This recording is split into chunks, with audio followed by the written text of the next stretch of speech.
Shalom Bapak Ibu yang dikasih Tuhan, baik yang di Sidoarjo, Mojokerto maupun di Tulungagung. Berjumpa lagi dengan perenungan-perenungan kita hari ini, dan saya akan menyampaikan sebuah materi yang saya dapatkan dari sebuah seminar tentang modal pembentukan karakter. Nah, Bapak Ibu semua, 90% pembentukan karakter adalah lewat proses bagaimana mengatasi sakit hati, ya.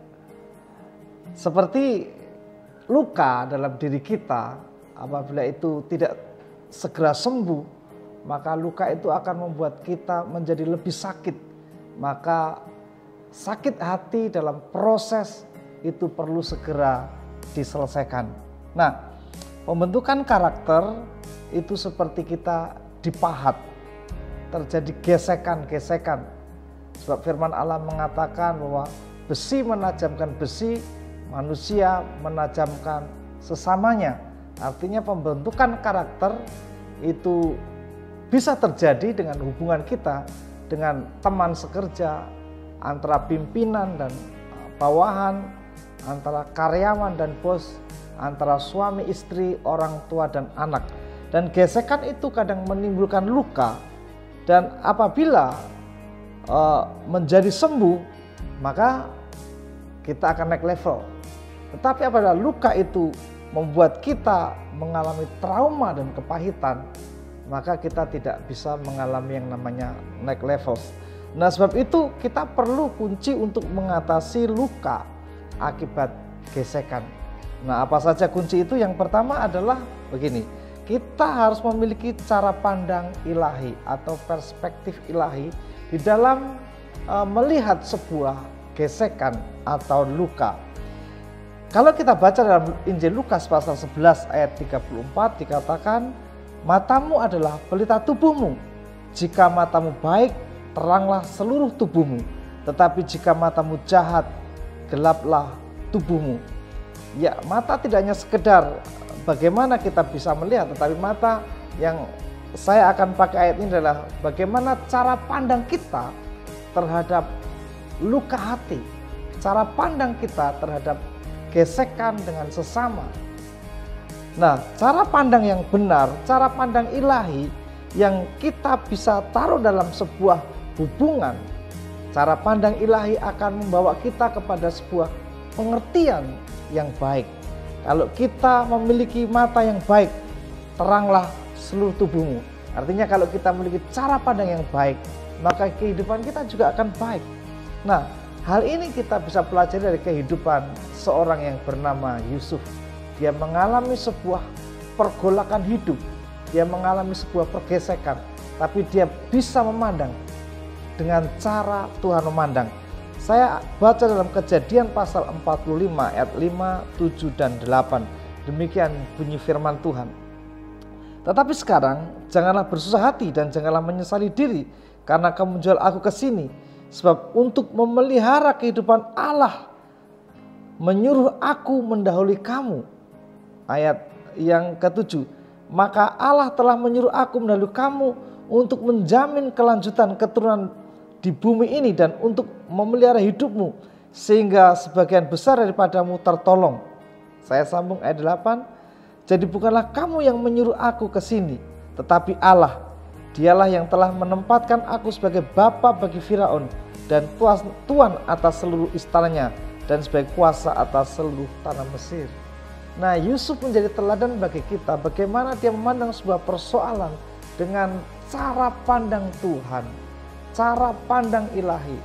Dia memandang sebuah kejadian yang buruk yang menimpa hidupnya, melewati dia dibenci oleh saudara-saudaranya, dia ingin dibunuh oleh saudara-saudaranya, tapi akhirnya dimasukkan ke sumur dan akhirnya dijual menjadi budak dan dibawa ke Mesir dengan berbagai macam penderitaan yang begitu luar biasa.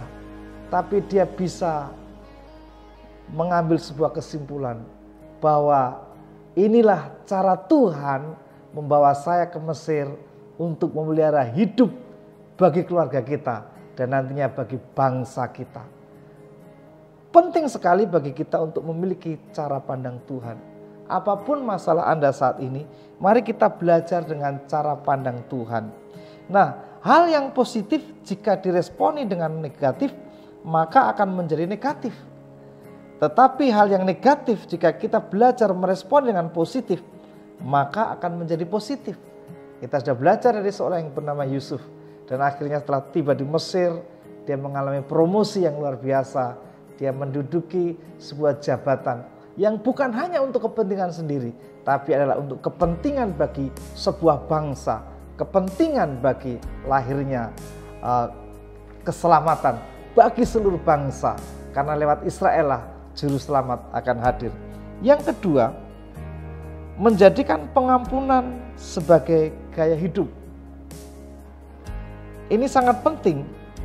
Karena apa? Karena seseorang yang menolak untuk mengampuni akan berada di dalam penjara dan mengalami siksaan dari Al-Ghujju. Apa artinya? Saya akan bacakan dari Matius pasal 18 tentang perumpamaan pengampunan. Sebab hal kerajaan surga seumpama seorang raja yang hendak mengadakan perhitungan dengan hamba-hambanya. Setelah ia mulai mengadakan perhitungan itu, dihadapkanlah kepadanya seorang yang berhutang 10.000 talenta. Tetapi karena orang itu tidak mampu melunaskan hutangnya, raja itu memerintahkan supaya ia dijual beserta anak istrinya dan segala miliknya untuk membayar hutangnya. Maka sujudlah hamba itu menyembah dia, katanya, sabarlah dahulu, segala hutangku akan kulunaskan. Lalu tergeraklah hati raja itu oleh belas kasihan dan hamba itu sehingga ia membebaskannya dan menghapus hutangnya. Tetapi ketika hamba itu keluar, ia bertemu dengan seorang hamba lain yang berhutang 100 dinar kepadanya. Ia menangkap dan mencekik kawannya itu, katanya, bayar hutangmu. Maka sujudlah kawannya itu dan memohon kepadanya, sabarlah dahulu, hutangku itu akan kulunaskan. Tetapi ia menolak menyerahkan kawannya itu ke dalam penjara sampai dilunaskan hutangnya. Melihat itu kawan-kawannya yang lain sangat sedih, lalu menyampaikan segala yang terjadi kepada tuan mereka.